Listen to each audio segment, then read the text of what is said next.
மாநகராட்சி 27வது வார்டு பீலமேடு முத்து வீதி, கிரியம்மன் கோவில் வீதி, PSG நாராயணசாமி வீதி, பெருமாள் கோவில் முன்புறம் பகுதியில் பழுதடைந்த தெருவிளக்கு சரி செய்யும் பணி இன்று ஜூலை 4 நடைபெற்றது.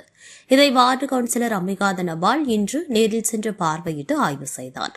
பின்னர் பழுதடைந்த அனைத்து தெரு விளக்குகளும் முழுமையாக சரி செய்யுமாறு ஒப்பந்ததாரரிடம் கூறினார்.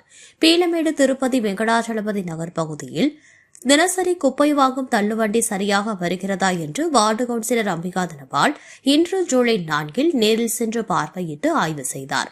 பின்னர் பொதுமக்களிடம் மக்கும் குப்பை, மக்காத குப்பை என குப்பைகளை பிரித்து தரும்படி கூறினார். பீலமேடு குறும்பர் வீதி, நெல்லை ஸ்டோர் சந்து, இலைக்கடை சந்து பகுதியில் சாலையோரத்தில் உள்ள சாக்கடை மண்கள் மற்றும் குப்பைகள் சுத்தம் செய்யும் பணி இன்று ஜூலை 4 நடைபெற்றது. இதை வார்டு கவுன்சிலர் அம்பிகா தனபால் இன்று நேரில் சென்று பார்வையிட்டு ஆய்வு செய்தார். பின் சாலையோரத்தில் உள்ள சாக்கடை மண்கள் மற்றும் குப்பைகள் முழுமையாக சுத்தம் செய்யுமாறு தூய்மை பணியாளர்களிடம் கூறினார் என்பது குறிப்பிடத்தக்கது.